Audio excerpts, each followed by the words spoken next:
번째 기조연설 사회를 맡은 한국영어교과교육학회 연구부회장으로 활동하고 있는 한나태 정경욱입니다.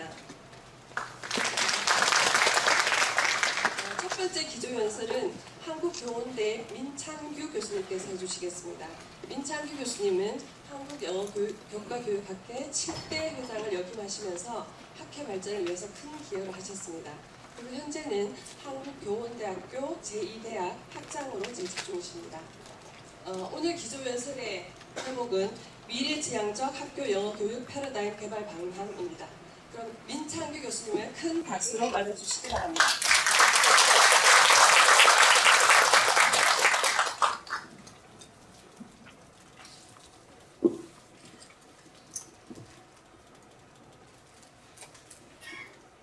예, 안녕하십니까. 방금 소개받은 교원대학교 민창규입니다. 오늘 이렇게 무더운 날씨에 우리 학술 행사를 준비해 주신 임원 여러분 감사드리고요. 여기 참석해 주신 여러분께 감사드립니다. 그리고 이 귀한 시간에 저한테 발표할 수 있는 기회를 주셔서 더더욱 감사를 드립니다. 제가 오늘 발표할 내용은 미래지향적 학교 영어 교육 패러다임 개발 방향입니다. 제 발표는 크게 네 가지로 구성이 되어 있습니다. 네 파트로 구성이 되어 있습니다. 첫 번째는 미래 사회가 과연 우리한테 어떤 모습으로 다가올 것인가, 미래 사회가 가지고 있는 특징은 무엇인가를 잠깐 살펴보겠습니다. 그리고 두 번째로 그런 미래 사회에서 과연 영어가 어떤 역할과 기능을 할 것인가에 대해서 한번 우리가 예측을 한번 해보겠습니다. 그리고 세 번째는 그런 영어를 그 영어 역량을 우리가 얻기 위해서 지금 현재 시행되고 있는 학교 영어 교육이 과연 어떻게 그런 것들을 수용하기에 적절한지, 아니면 어떤 문제점이 있는지 이에 대해서 살펴보도록 하겠습니다. 그리고 마지막으로 그러면은 그런 영어 교육을 위한, 즉 미래지향적 영어 교육을 위해서는 우리가 어떤 패러다임을 구상을 해야 될 것인가에 대해서 살펴보도록 하겠습니다.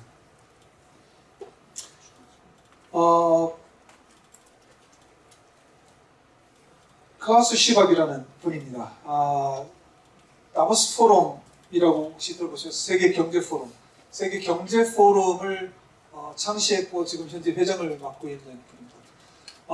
이분이 2016년 1월에 열렸던 그 세계 경제 포럼에서 4차 산업혁명이라는 화두를 꺼냈습니다. 불과 2년 반 전의 얘기입니다. 그런데 지금 우리는 이미 4차 산업혁명 시대에 들어와 있습니다. 그렇죠? 아주 짧은 기간 동안에 이렇게 큰 임팩트를 갖는 그런 화두가 던져졌습니다.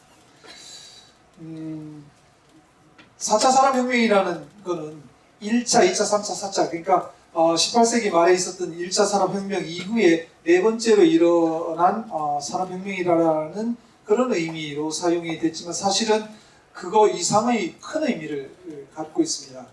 1차, 2차, 3차, 4차 산업, 3차 산업까지는 주로 기계, 전기, 정보화, 자동화, 개별 그 산업이 혁명적으로 발전했다라고 하는 것이었고요. 4차 산업혁명에서는 사실 이러한 것들이 초연결, 초지능이라고 하는 개념 아래 서로 합쳐져서 시너지 효과를 발휘하게 되고요. 보시는 것처럼 사이버 피지컬 시스템이라고 하는 것을 개발을 해서 어떤 그 학자들은 하이브리드급 산업혁명이다 이렇게 얘기를 하기도 합니다. 4차 산업혁명 그 혹시 비디오를 잠깐 보신 적이 있나요? 한번 보시죠.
아주 짧은 비디오지만 저희가 앞으로 맞이할 미래 사회의 모습을 들여다볼 수 있습니다.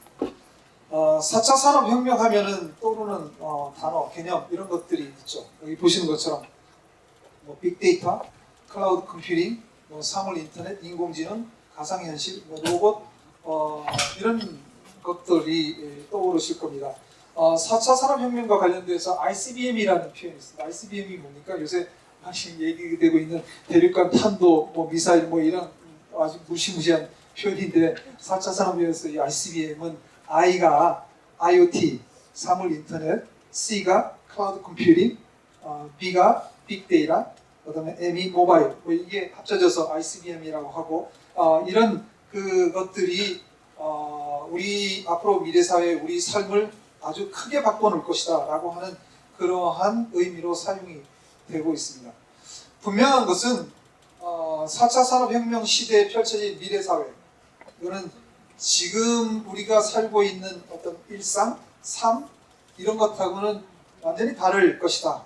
그리고 1차에서 3차 산업혁명 시대 그때와는 비교되지 않을 정도로 사회가 빠르게 변화할 것이고 그리고 예상하지 못했던 방향으로 변화가 일어날 것이다 라고 하는 겁니다. 그래서 많은 사람들이 이 4차 산업혁명과 미래 사회에 대해서 토론과 논의를 했습니다. 그 토론과 논의의 주제들을 보면 대체로 이렇게 네 가지로 저희가 나눠서 볼 수가 있습니다. 하나는 미래 사회는 우리에게 어떤 모습으로 다가올 것인가. 둘째가 그런 미래 사회를 이끌 인재는 어떤 역량을 갖춰야 될 것인가. 그리고 세 번째가 이런 인재를 육성하기 위해서 교육은 어떻게 바뀌어야 할 것인가. 그리고 마지막으로 미래지향적 교육을 위해서 우리가 어떤 노력을 기울여야 할 것인가에 관련된 주제를 가지고 많은 토론과 논의가 이루어졌습니다. 그런데 이 주제들이 살펴보면 최종적인 논의의 토론의 방점은 교육에 찍혀 있다는 것을 알 수 있습니다. 그러니까 변화를 주도하고 이를 효과적으로 활용하기 위해서 교육이 중요하다는 얘기겠죠. 우리나라의 경우도 최근에 이제 국가적으로 이런 새로운 변화에 대응을 하기 위해서 아시는 것처럼 2015 개정교육과정에서 미래지향적 핵심 역량 신장을 목표로 하고 있습니다. 그리고 작년에 교육부에서 2030 인재강국 실현을 위한 대한민국 미래교육 청사진이라고 하는 것을 발표를 했는데 그걸 통해서 미래교육의 목적, 내용, 방법이 재설계돼야 된다. 학습자 중심, 그 다음에 미래 인재를 육성하기 위해서 재설계되어야 한다는 점을 강조를 하고 있습니다.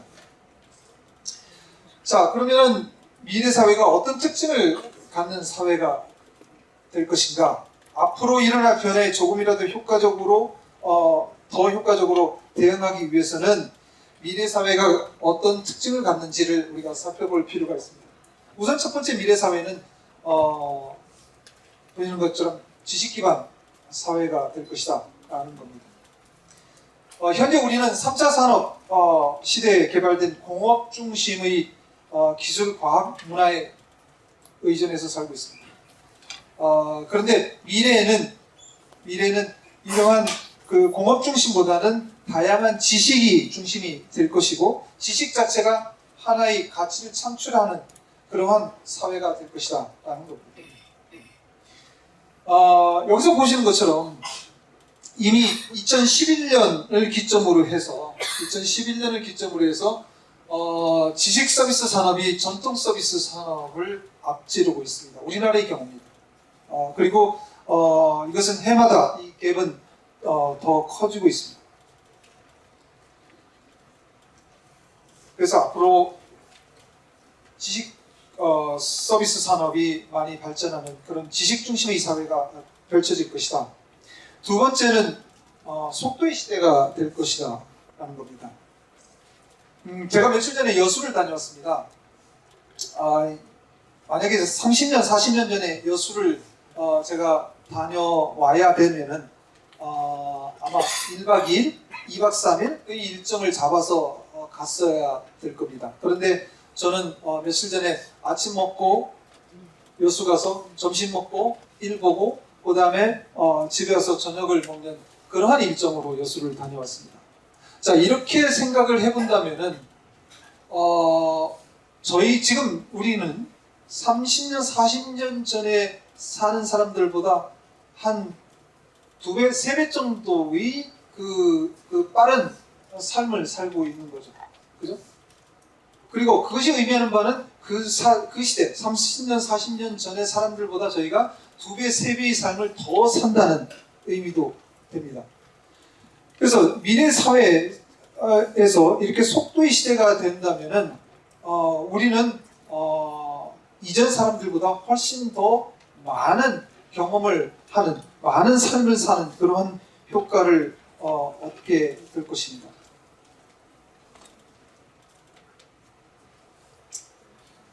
그리고 미래 사회는 창의성의 시대가 될 것이다. 일반적으로 과학기술 발달이라고 하는 것은 개인 또는 집단의 창의성, 좀 창의적 사고에 의해서 이루어지고, 이렇게 새롭게 개발된 어떤 과학적 기술은 또 개인이나 집단의 창의성 발달을 유도하는 이런 선순환 구조를 갖게 됩니다. 그래서 미래 사회의 새로운 어떤 기술, 이런 것들은 미래 사회를 창의성 함양 시대가 되도록 그렇게 할 것이고, 이렇게 발달된 개인이나 집단의 창의성은 또 더 높은 수준의 어떤 그 과학기술을 빠른 속도로 만들어낼 것입니다. 여기 지금 보이는 그것이 스마트폰입니다. 그죠? 저희가 이 스마트폰이라고 하는 것이 지금 현재는 이렇게 아주 작은 그러한 소위 소형 컴퓨터 같은 기능을 하는 것이었지만, 사실 처음에는 통신을 무선으로 하자라고 하는 그런 아주 간단한 그런 창의성, 새로운 창의적 사고에서 시작이 됐습니다. 그것이 이제 새로운 기술을 만들어내고, 또 새로운 기술이 또 새로운 어떤 창의적 사고를 유도하고, 이런 과정을 거쳐서 지금은 손에 잡히는 소형 컴퓨터로 불리는 만큼 아주 크게 발달된 그러한 통신기기가 됐습니다. 이렇게 창의성이라고 하는 것이 미래 사회에서 우리 삶을 갖다가 크게 바꿔놓을 것이다 라고 하는 거죠. 근데 이 창의성이라고 하는 것은 사실은 미래 사회에서는 인간에게만 한정된 것은 아닙니다. 한번 보시죠. Hello, Dan. Thank you for the opportunity to be here today.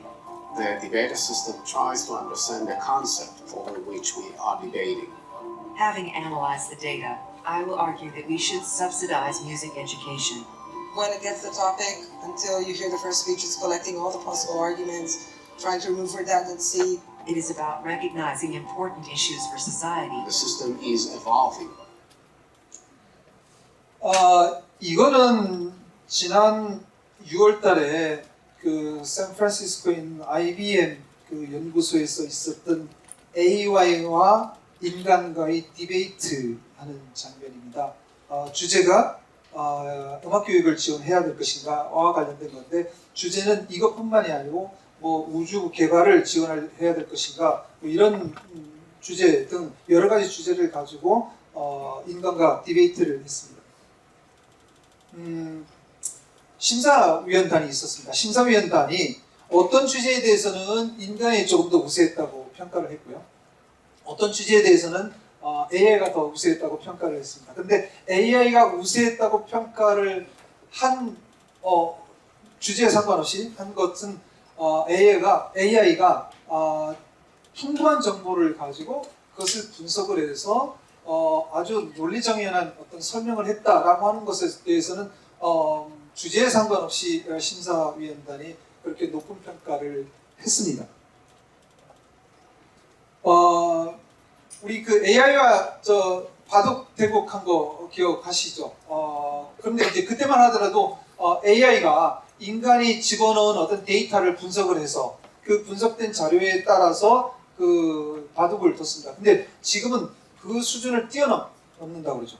여러분 아마 deep learning 이런 표현 들어봤을 겁니다. unsupervised learning, 비지도 학습. 그것이 뭐냐면은 이제 AI가 스스로 사고하고 스스로 판단해서 스스로 행동한다는 거죠. 그래서 이렇게 되니까 앞으로는 이제 창의성이라고 하는 것이 인간의 몫을 뛰어넘어 가지고 AI도 창의성을 발휘할 수 있겠다라고 하는 것입니다. 이것이 사실은 긍정적인 효과도 있지만은 상당히 큰 걱정이 또 되고 있습니다. 호킹 박사 같은 분은 뭐라고 그랬냐면은 AI가 그 표현을 특이점이라고 해요. singularity. 그 singularity가 뭐냐면은 AI가 인간이 할 수 있는 능력, 인간이 가지고 있는 능력 이상 또는 인간이 가지고 있는 어떤 창의성, 발휘할 수 있는 창의성 이상을 발휘할 때는 어떤 현상이 벌어질 거냐 하면은 호모 사피엔스가 네안데르탈인을 멸망시키고 지구를 지배하듯이 AI가 인간을 멸망시키려고 할 것이다. 인간은 거기에 대비를 해야 된다. 이런 경고를 할 정도였습니다. 그러니까 창의성의 시대에 좋은 점도 있을 거고 걱정도 있습니다. 또한 미래 사회는 다양한 가치가 존재하는 다원주의가 될 것이다.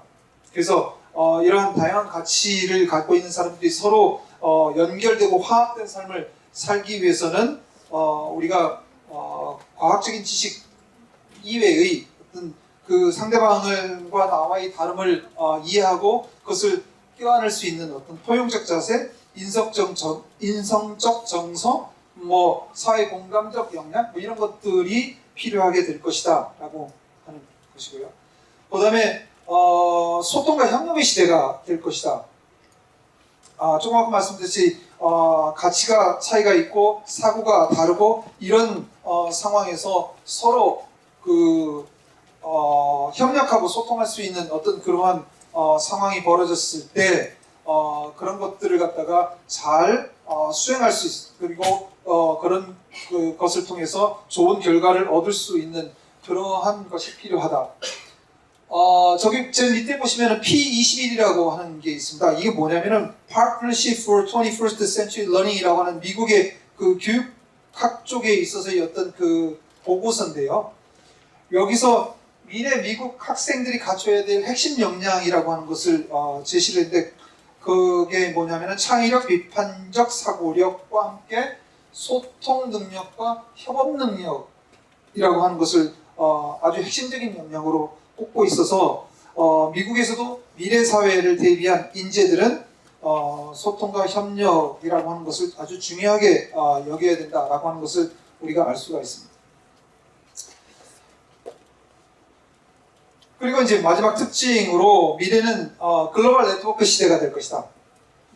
아시는 것처럼 지금도 마찬가지지만 세계가 하나의 글로벌 사회가 될 것입니다. 서로 왕래하고 국경이 없어지고 소통이 이루어지고 물자, 사람, 정보가 교류가 될 것이고, 그죠? 그런 과정에서 경쟁과 협동이 많아질 것입니다. 경쟁과 협동의 그 상황이 됐을 때 우리가 서로 상호 소통을 수월하게 할 수 있는 언어적 도구가 필요합니다. 그래서 우리가 소위 얘기해서 저는 만국 공통 소통어라는 표현을 쓰고 싶은데요. 만국 공통 소통어의 필요성이 제기가 되고 그런 언어를 교육하는 데 관심을 좀 기울여야 된다라고 하는 겁니다. 자, 이렇게 특징을 살펴봤는데 그럼 미래 인재들이 갖춰야 될 역량들이 뭐냐? 여기서 보신 것처럼 유네스코 2015년도 보고서에 따르면은 미래 인재들은 문제 해결력, 창의적 사고력, 그다음에 뭐 인권 존중이나 포용력으로 대변되는 어떤 바른 인성, 그다음에 다양한 가치에 대한 공감 능력, 그다음에 글로벌 마인드, 그다음에 뭐 협력적 사회 역량, 뭐 이런 것들을 갖춰야 된다고 하는데 거기에 하나 더 붙여야 된다는 거죠. 완국 공통 소통어 능력. 글로벌 커먼 링과 프랑카의 능력도 덧붙여져야 된다. 왜 그러냐면 미래 사회는 국제화 세계화가 빠르게 진행될 것이기 때문에 이런 사회에서 이런 환경에서 서로 소통할 수 있는 공통적인 어떤 그 소통어가 필요하게 될 것이다 라고 하는 거고, 미래 인재들은 이러한 소통어를 사용할 수 있는 능력을 갖춰야 될 것이다 라는 것이 제 생각입니다. 미래 사회에서 영어의 역할은 그럼 어떤 것인가? 현재 영어를 사용하고 있는 사람들의 숫자를 정확하게 그 계산해서 보여주는 자료나 데이터는 없습니다만, 추산을 해보면은 그 월드 페이스북에서 추산한 겁니다. 2014년도에 영어 모국어 화자가 약 3억 7천만 명 정도 될 것이다. 그리고 비언어 영어 화자, 그러니까 영어를 제2언어나 아니면 외국어로 배우는 사람들이 전 세계적으로 적게는 약 10억, 많게는 한 17억 정도 될 것이다. 그럼 전체 합하면은 약 14억에서 21억 정도 되니까 세계 인구가 70억 정도라고 본다면은 한 20% 내지 30%의 인구가 영어를 사용할 수 있고 이해할 수 있는 그런 인구가 될 것이다. 지금 현재. 그죠? 근데 그레들이라는 학자가 예상하기로 조만간에 영어 사용자가 한 30억 명 정도 될 것이고, 2050년 정도가 되면은 세계 시민 다수에게 영어는 더 이상 외국어가 아닐 것이다, 이런 주장을 했어요. 이거는 단지 그 사람의 주장이지만은 어쨌든지 우리가 앞에서 그 영어의 미래 세계의 특징을 이렇게 살펴봤을 때, 그리고 만국 공통 소통어의 필요성을 우리가 생각했을 때, 영어가 앞으로 많은 사람들에게 있어서 소통어의 역할을 할 수 있을 것이다, 이렇게 생각을 할 수 있습니다. 오른쪽에 있는 것을 보시면 지금 현재 전 세계적으로 교육 중인 언어별 비중을 보니까 영어가 53%입니다. 다른 언어에 비해서 월등히 많은.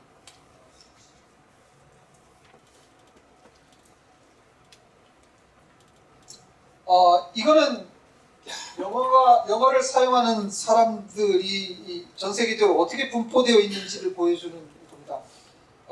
보시면은 제일 위에 80에서 100%는 거의 그 아주 진한 녹색으로 되어 있고요. 이렇게 쭉 보시면은 전 세계적으로 영어를 사용하는 사람들이 다 분포되어 있고, 수치는 조금씩 다르더라도 그렇게 되어 있습니다. 그래서 영어의 세계화는 앞으로 계속 지속될 것이다, 더 빠르게 지속될 것이다 라고 하는 생각이에요. 자, 그럼 미래 그 영어의 역할은 뭔가 하는 거죠. 우선 첫 번째가 지식 공유 언어로서 역할을 할 것이다.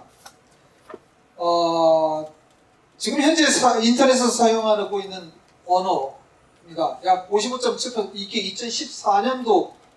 15년도 데이터, 15년도 데이터인데 약 55.7% 정도가 영어를 사용을 합니다. 그러니까 인터넷에 저장되고 인터넷에 유통되는 지식 정보들은 한 반 이상이 영어를 사용해서 유통이 되고 있다는 얘기죠. 그리고 과학 저널, 과학 분야의 저널, 약 80% 정도의 저널들이 영어를 사용해서 출판이 되고 있습니다. 두 번째 영어의 기능은 상호 이해 언어가 될 것이다. 서로 언어가 다르고 문화가 다른 그런 배경을 가지고 있는 사람들이 소통을 하고 만나고 할 때 만약에 그 만국 그 공통 소통어를 사용을 해서 의사소통을 한다면은 서로 간의 오해도 줄일 수 있고 이해 폭도 넓힐 수 있고, 그죠? 상대방의 사고나 문화를 이해하고 공감할 수 있고, 그래서 더 나아가서 그들 간의 어떤 우호적인 관계를 만들어가는데 도움을 줄 수 있을 것이다. 그리고 여러 나라 사람들이 언어를 달리하는 사람들이 세계적인 어떤 이슈, 국제 환경 문제라든지 이런 것을 함께 연구할 때도 이런 완곡 공통 소통어를 사용을 한다면 훨씬 더 효과적으로 협력할 수 있을 것이다 라고 하는 겁니다. 그 다음에 또 하나의 그 영어 기능은 국제 통상 언어입니다. 여기에 대한 데이터는 제가 구하려고 정말 노력을 많이 했는데 없었습니다. 그래서 제가 한국무역진흥공사에 전화를 해서 우리나라에서는 무역을 할 때 주로 어떤 언어를 사용하는지를 물어봤습니다. 그랬더니 거의 대부분 영어를 사용을 해서 그 무역을 하고 있다고 그러더라고요. 우리나라의 상황이 그럴진데 다른 나라도 거의 비슷할 것이다. 그리고 이런 무역 통상이 앞으로 더 많이 활발하게 진행이 된다면은 영어의 활용도 이것들이 훨씬 더 많아질 것이다 라고 생각을 합니다. 자, 그럼 이런 영어가 이렇게 국제적으로 그리고 앞으로 미래 사회에서 더 중요성을 갖는데 과연 우리 학교 영어 교육 프로그램 패러다임 이것이 미래 인재들을 이런 능력을 가지고 있는 영어 능력을 가지고 있는 미래 인재들을 양성하는데 어떤 문제점이 있는지를 한번 살펴보고자 합니다. 우리나라 학교 영어 교육 프로그램이 전체적으로 다 잘못됐다 이런 말씀은 제가 드리는 것이 아니고요. 좋은 점 많습니다. 그죠? 좋은 점 많은데 그럼에도 우리가 미래 사회를 대비해서 앞으로 이런 것들은 좀 고쳐야 되겠다라고 생각하는 것들 중심으로 해서 말씀을 드리고자 합니다. 크게 5가지입니다. 우선 첫 번째는 학교 영어 교육의 제한성입니다. 3가지 측면에서 이 제한성을 제가 말씀드리고자 하는 건데 우선 교수 학습에 있어서의 제한성입니다. 우리 영어 교육뿐만이 아니라 학교 교육 전체가 국가 교육 과정에 의해서 통제를 받고 있습니다. 그죠? 국가 교육 과정에서 목표, 내용, 방법, 평가 모든 부분에 있어서 아주 자세하게 제시를 하고 있습니다. 그것이 어떤 가이드라인으로서의 좋은 점도 있지만은 학교 교육을 획일화시키는 학교 교육에 있어서 어떤 경직성을 주는 그러한 것으로 작용할 수도 있습니다.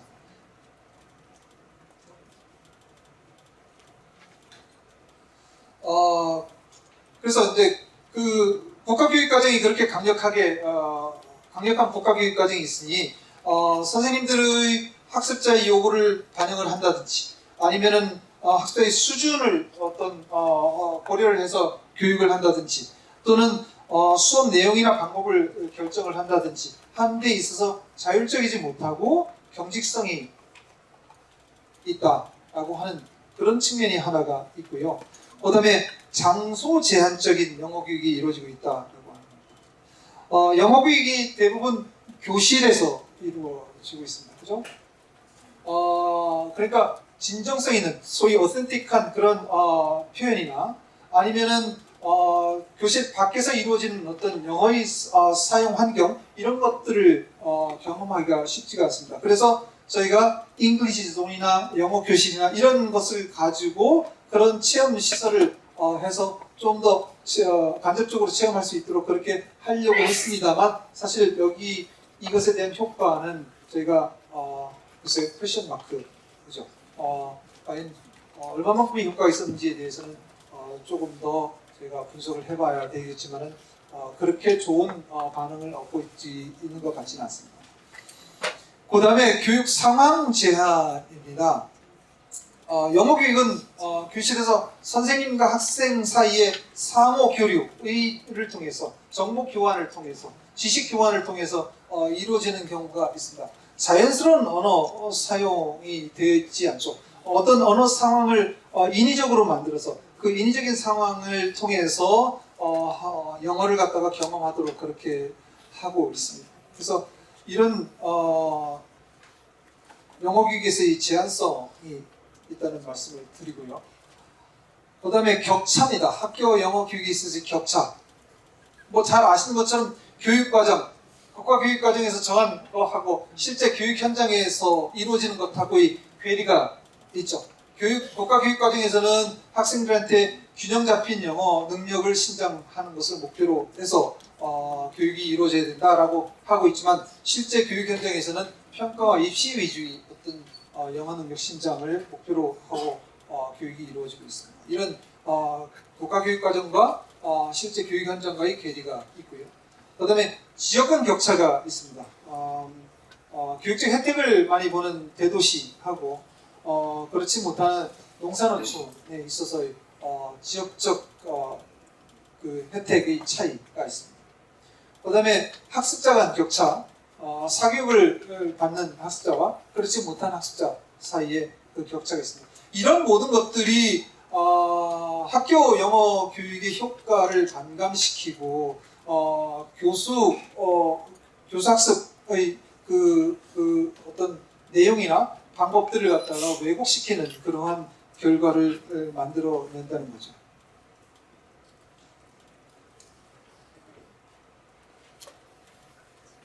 자, 학교 영어 교육의 비효율성입니다. 이게 우리 학교에서 이루어지는 영어 교육입니다. 초등학교 3학년서부터 시작해서 고등학교 3학년까지를 보니까 주당 수업 시간은 이렇게 되어 있고 이거를 초등학교는 40분, 중학교는 45분, 고등학교는 50분 수업인데 그거 상관없이 쭉 시수만 저희 계산을 해보니까 10년 동안 1190시간이고요. 이걸 갖다가 60분 단위로 고쳐서 해보니까 906시간 정도 됩니다. 그러니까 10년 동안 1000시간이 안 되는 시간을 저희가 학교에서 영어 공부를 하고 있죠. 어린아이들이 태어나서 그 의사소통을 그런 자유롭게 할 수 있는 나이가 한 4살 정도 되는데요. 그때까지 어린아이들이 듣고 말하는 데 노출되는 시간이 어느 정도 되느냐 하면은 약 12,000시간 정도 된답니다. 12,000시간 정도 되는데 저희가 지금 1,000시간이라고 잡아도 10분의 1도 안 되는 거죠. 그죠? 근데 그 아이들은 4년 동안에 12,000시간이지만은 저희는 10년 동안에 1,000시간. 그러니까 학자들이 외국어를 배우는 사람이 어떤 일상적인 주제에 대해서 큰 어려움 없이 의사소통, 대화를 할 수 있는 그러한 능력을 갖추기 위해서 필요한 시간이 어느 정도냐? 한 2,500시간 정도 된다고 그러죠. 한 2,500시간 정도 되는데 그때 조건이 하나 붙습니다. 그것은 2,500시간을 어떻게 학습하냐면 인텐시브하게 학습했을 때입니다. 근데 저희는 10년 동안 이렇게 쭉 늘려서 1,000시간도 안 되는 시간을 학습을 하니까 상당히 비효율적인 영어 교육이 되는 거죠. 그다음에 평가에 의해서 통제받는 학교 영어 교육입니다. 이게 뭐 잘 아시는 것처럼 2009 개정 교육과정이 탄생됐던 어떤 그런 것도 있고요. 우리나라 영어 교육은 평가가 교육 과정을 왜곡시키든지 아니면은 교육 과정 운영을 평가에 의해서 운영을 하든지 하는 평가 중심의 영어 교육을 해왔습니다. 이 평가가 영어 교육 과정을 통제를 한다라고 하는 의미는 교육 과정에 포함되어 있는 교육 목표, 내용, 방법 이게 아무런 의미가 없다는 거죠. 평가 그 자체의 중심이 두는 거죠. 자, 그다음에 마지막으로 사교육을 영향을 받는 학교 교육. 왼쪽에 있는 데이터는 사교육비를 연도별로 쭉 있습니다. 18.6, 17년도에 18조 6천억 원 정도가 사교육비로 쓰여졌고요. 학교를 다니는 학생들, 그러니까 학교 교육이 있어서 이 사교육비는 13조 6천억 원 정도 됩니다. 13조 6천억 원. 18조 6천억 원이 아니라 13조 6천억 원쯤 되고요. 그 중에 영어 교육으로 사교육비가 얼마나 지출이 됐느냐? 5조 4천억 원 정도랍니다. 5조 4천억 원. 아마 그 교과에 비해서 다른 교과에 비해서는 많은 그런 액수인 것 같고요. 여기 보시는 것처럼 그 다른 교과에 비해서 높죠. 그러니까 수학이나 국어에 비해서 높습니다. 사실은 우리가 그 사교육비를 줄이고자 정부에서도 많은 노력을 했습니다. 뭐 절대평가도 그런 측면에서 이루어진 거고, 국제고 폐지하겠다라고 하는 정책도 그렇고, 그래서 학부모들이 한때는 이거 영어 사교육을 줄여야 되나 이런 고민도 했는데, 문제는 학교에서 이루어지는 내신 성적이 상대평가로 이루어지고 있습니다. 그러니까 학부모들은 그 내신의 상대평가가 무서워서 사교육을 줄이지 못하고 있는 거죠. 아직까지도 작년의 경우만 하더라도 약 8만 원 정도 됩니다. 1인당.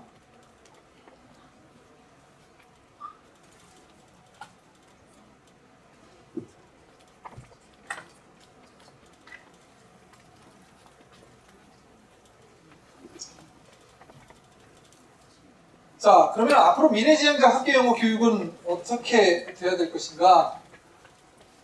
5가지로 살펴보겠습니다. 우선 학교영어 교육도 학교 교육 시스템 안에서 이루어져야 됩니다. 그러니까 학교영어 교육이 바뀌려면은 우선 학교 교육 시스템 자체가 좀 바뀌어야 되겠다라고 하는 것이 첫 번째 생각입니다.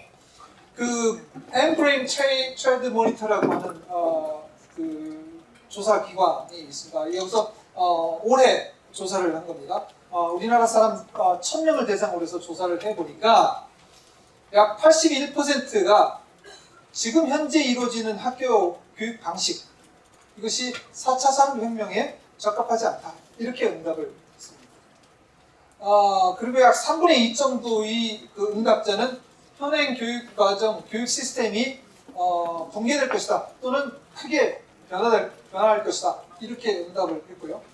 44%는 즉각적으로 미래지향적인 어떤 쪽으로 변화를 해야 된다라고 주장을 했습니다. 이렇게 많은 사람들이, 국민들이 현재 학교 교육이 4차 산업혁명 또는 미래 사회를 대비하는데 적합하지 않아서 바뀌어야 된다라고 하는 그런 생각을 가지고 있습니다. 우리가 지금 하고 있는 그 학교 교육은 산업화 시대에 그 만들어진 어떤 시스템에 의해서 그 교육이 이루어지고 있습니다. 이 산업화 시대라고 하는 것을 생각해 보면은 어떤 기계 또는 어떤 공업, 그러니까 약간 그 어떤 창의적인 것보다는 정해져 있는 것을 갖다가 수행할 수 있는 능력, 이런 것을 키워주는 데 초점이 맞춰져 있죠. 우리나라 사람들이 세계에서 제일 큰 컨테이너 선박을 건조를 합니다. 뭐 현대중공이나 이런 데.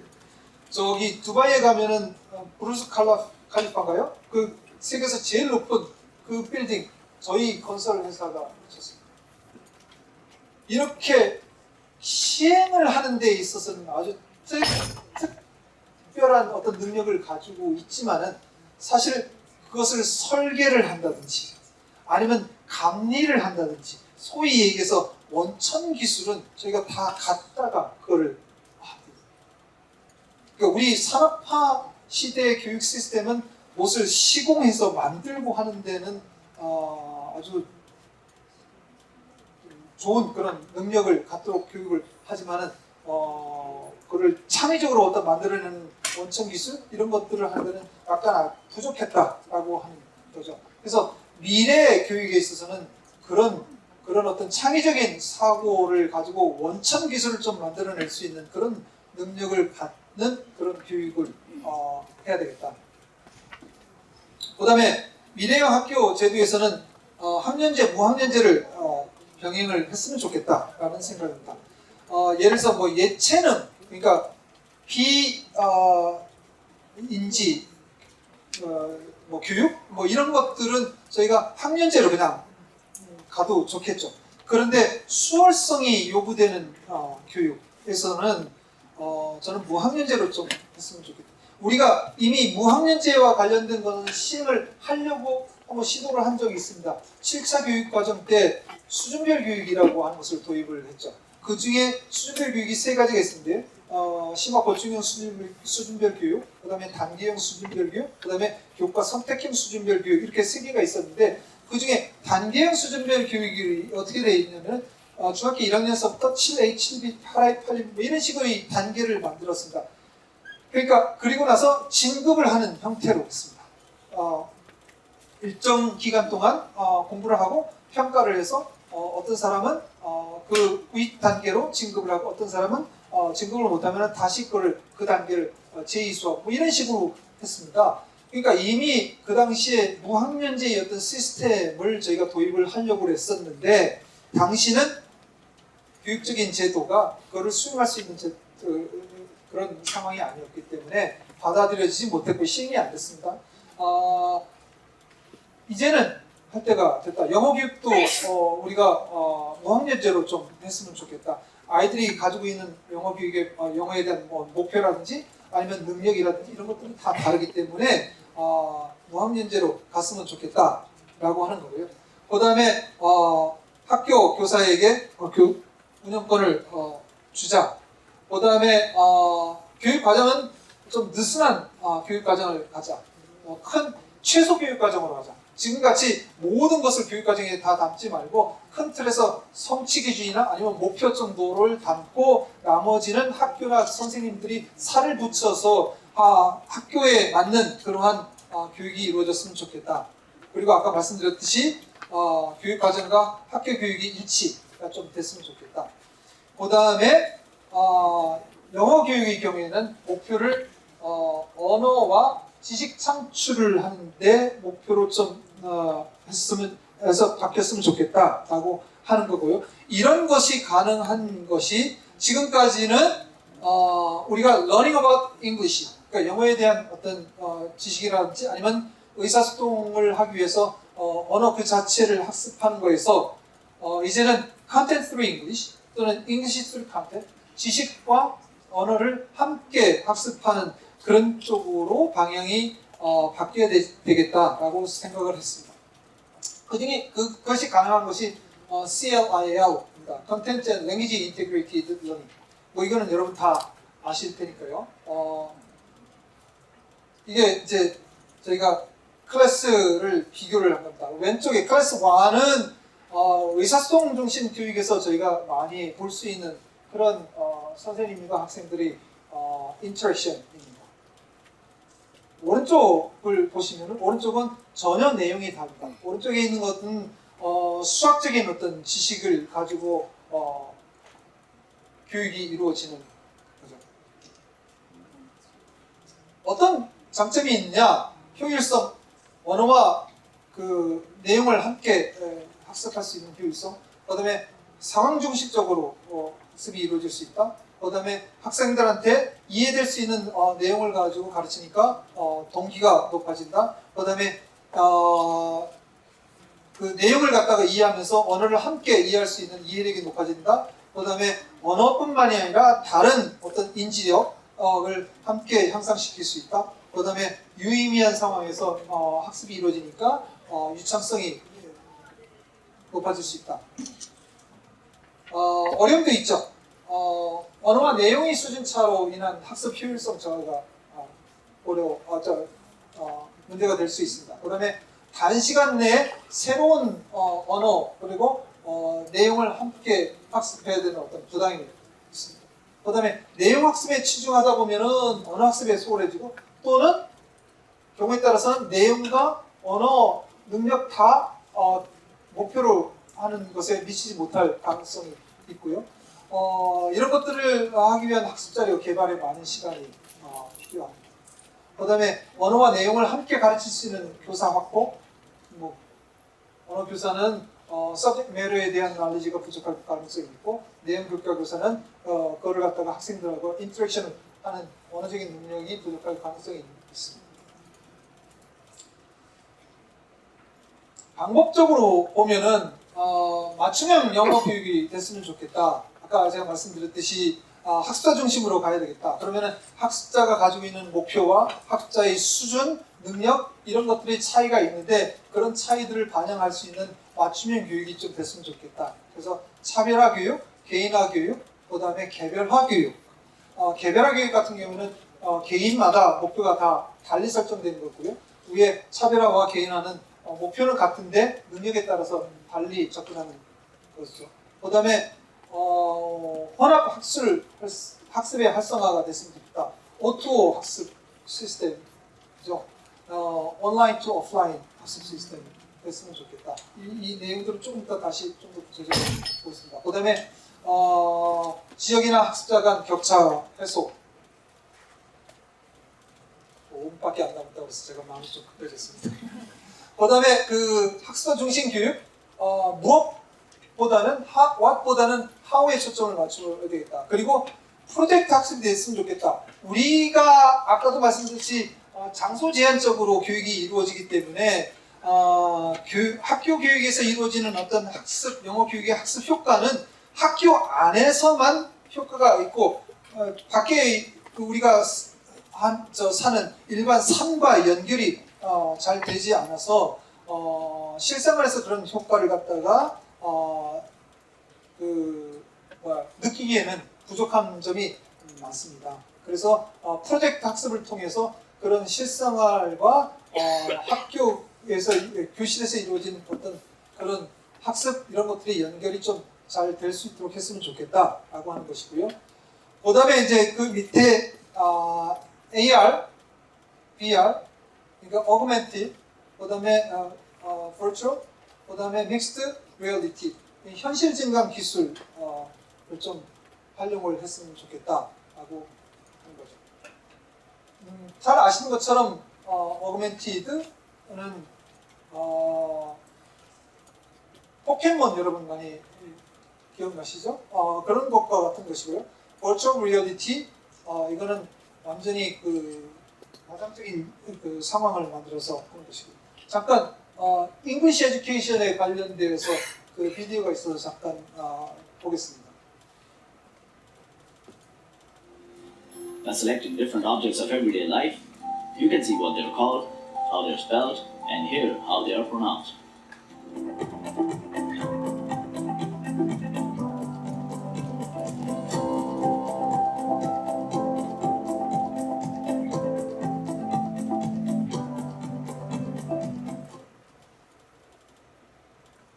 I get up. I take off my pajamas. Learn about animals. A lion in Spanish is un león. An elephant is un elefante. Repeat after me. Correct. Good pronunciation. I will be your waitress. Y decía, Me gustaría una ensalada, y de beber. agua con 예, 이렇게 그 영어 교육에도 우리가 AR이나 VR을 적용할 수 있습니다. 이 과학기술을 활용한 영어 교육의 장점, 뭐 보시는 것처럼 학습 동기 제고, 현장성 제고, 대화 상황의 다양성, 진정성 제고, 이렇게 됨으로써 그 선생님의 어떤 인위적인 어떤 상황을 만들기 위해서 갖는 부담 이런 것들이 경감될 수 있고요. 조금 아까 마지막 쪽에 보신 것처럼 교재에다 이렇게 스마트폰을 대면은 영어를 공부할 수 있는 그런 것과 같이 교재 활용도도 저희가 제공할 수 있습니다. 선행 조건이 있겠죠. 교사나 학생들 모두 기술 친화적이어야 됩니다. 그죠? 그리고 그것을 활용할 수 있는 능력이 있어야 되고 어떤 상황에서 어떤 기술이 효과적인지에 대한 학습 상황 선택, 그 다음에 적절한 자료 개발.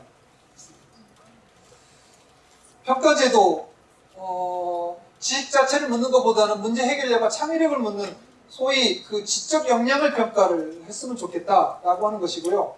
그 다음에 다른 사람과 비교를 하는 상대평가는 어떤 기준을 정해놓고서는 그 도달 여부를 묻는 절대평가보다는 학습자가 가지고 있는 잠재적인 능력에서 얼만큼 발전했느냐를 개별적으로 평가하는 성장 참조 평가라고 하는 것을 좀 했으면 좋겠다. 그렇게 그걸 대단위로 평가를 하는 것보다 개인이 어떻게 발전하는지를 보여주는 것이 좋겠다. 그다음에 과정 중심 스텔스 평가. 뭐 스텔스는 보이지 않는 평가죠. 그러니까 과정을 수행을 하는데 그 안에 평가가 숨어져 있는 그러한 평가를 좀 했으면 좋겠다. 영어 교사 제일 중요하죠. 영어 교사가 제일 중요합니다. 이런 모든 것들을 수행하는 데 있어서 영어 교사가 이런 것들을 해야 되기 때문에 영어 교사가 가장 중요합니다. 기본 소양이 있죠. 영어 교사로서의 기본 소양. 뭐 수업을 계획한다든지 관리하든지 아니면 적절한 수준의 영어 사용 능력을 갖춰야 되고 또 아이들한테 재미있게 가르칠 수 있는 교수 기술 이런 것들은 기본적인 소양입니다. 여기에 덧붙여서 미래 영어 교사들은 아까 말씀드렸듯이 개인차나 다원성을 접목시킬 수 있는 자세, 그 다음에 타교과 지식을 영어에 융합할 수 있는 자세와 능력, 그 다음에 새로운 기술을 활용할 수 있는 노력, 그 다음에 다른 교사와 협업할 수 있는 그런 자세. 여기서 다른 교사라고 하는 것은 내용교과 교사일 수도 있고요. 그래서 저희가 크게 보면 학교 시스템을 좀 바꿔야 되겠다.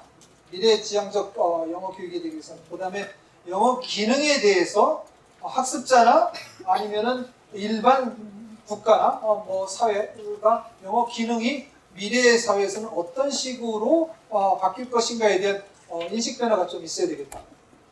그리고 선생님이나 특히 선생님들이 영어 교육에 대한 접근 방법을 좀 이런 식으로 바꿨으면 좋겠다 라고 하는 것이 제 결론입니다. 예, 감사합니다.